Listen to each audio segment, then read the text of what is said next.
The first thing to do is set the probe depth between 3.5 and 4.0 centimeters and label the screen either left or right depending on which side we're scanning. When we take the probe, we should hold it in the fingertips so it's easy to rotate and not held in the palm of the hand.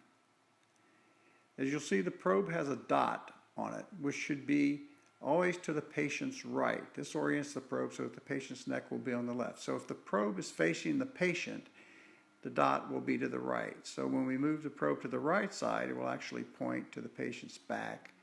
And when we move it around to the patient's left side, it will point to the patient's front. When we scan and then we rotate the probe, the dot will go up. This will put the patient's head always to the left side of the screen. The patient can be scanned sitting up, which is easier for most people, and with the chin tilted slightly up.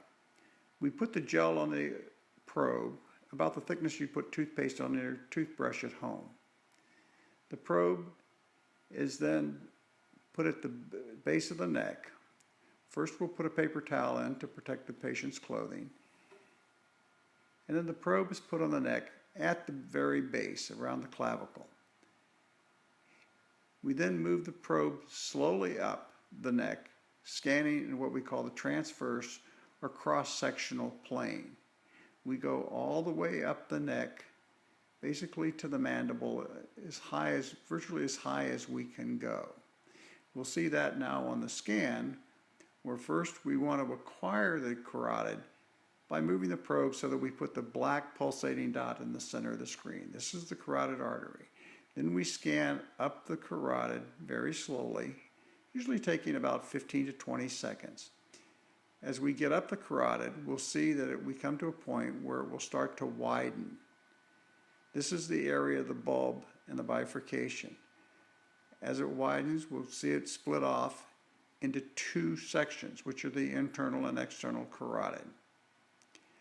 Once we've done that, we come back down to the area of the bulb and we rotate the probe vertically with the dot at the top.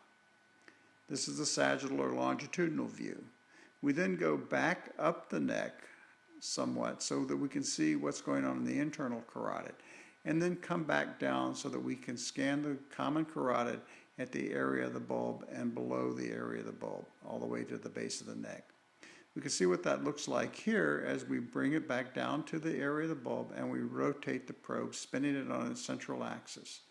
Then we kind of go back up the artery so that we see into the internal carotid. And then we move down the artery where we'll see the beginning of the bulb and the intimal media layer, which is this double line pattern we see under the red arrow.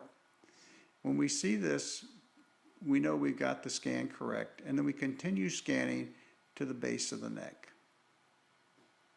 At that point, the scan is done, we stop the clip and save it to send to HeartSmart.